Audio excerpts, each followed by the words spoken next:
भारतीय सेना लद्दाख के साथ लगी लाइन ऑफ एक्चुअल कंट्रोल पर सर्दियों की तैयारी कर चुकी है। बर्फीले और दुरूह इलाकों में पेट्रोलिंग और निगरानी के लिए सेना ऑल टेरेन व्हीकल्स का इस्तेमाल कर रही है, जिसका एक वीडियो सेना के फायर एंड फ्यूरी कॉर्प्स ने अपने एक्स हैंडल से जारी किया है। ये एटीवी दुनिया की किसी भी तरह की भौगोलिक परिस्थितियों में चलने के हिसाब से बनाई गई है। इसमें एक तो गुजरात के कक्ष में भी तैनात है। इन एटीवी में शामिल है पोलारिस स्पोर्ट्समैन, पोलारिस आरजेडआर, जेएसडब्ल्यू गीको एटियोर, और ये किसी भी तरह की दुरूह चढ़ाई, ढलान, पथरीले रास्तों पर चढ़, चल और दौड़ सकती है। लद्दाख के पास एलएसी का इलाका बर्फ से ढका जंगी क्षेत्र है। यहाँ पर निगरानी रखने के लिए जरूरी है भारतीय सैनिकों के पास अत्याधुनिक हथियार, यूनिफॉर्म, गाड़ियां और दूसरी अत्याधुनिक सुविधाएं हो। ये गाड़ियां कम वजन की और हाई मोबिलिटी के मुताबिक बनाई गई हैं।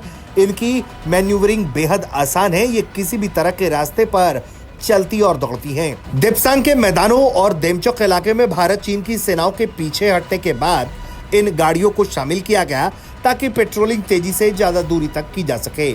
यह पेट्रोलिंग लंबे समय से विवाद के बाद शुरू हुई है, इसलिए ऐसी गाड़ियों की जरूरत बढ़ जाती है जो ऐसे खतरनाक मार्गों पर सैनिकों को ले जा सके। इनके जरिए भारतीय सेना जरूरत पड़ने पर अपने सैनिकों को सही स्थान पर तैनात कर पाएंगे। तेजी से सर्विलांस हो पाएगा, निगरानी हो पाएगी। किसी भी तरह के मौसम में सैनिक स्ट्रेटेजिक पॉइंट्स और अपने बेस तक पहुंच सकेंगे। सेना भी इस बात को मानती है कि इन गाड़ियों की वजह से लाइन ऑफ एक्चुअल कंट्रोल के पास पेट्रोलिंग आसान हुई है। अगर किसी तरह की दिक्कत आती है तो इनकी मदद से तत्काल कहीं भी पहुंचा जा सकता है। यकीनन भारतीय सेना अपने बेड़े में लगातार इस तरह के अत्याधुनिक हथियारों के साथ साथ वाहनों को भी शामिल कर रही है, जिसके जरिए दुश्मन से किसी भी हालात में निपटना क्यों ना हो, उसकी तैयारी पहले से कर ली जा रही है। जिस तरह की ये तस्वीरें सामने आई हैं, उससे एक बात साफ है कि भारतीय सेना अपनी तैयारी अपने दुश्मन के मुताबिक पुरजोर तरीके से कर रही है, ताकि दुश्मन अगर कोई एक चाल चले तो भारत उसके जवाब में 2.5 चाल चल सके।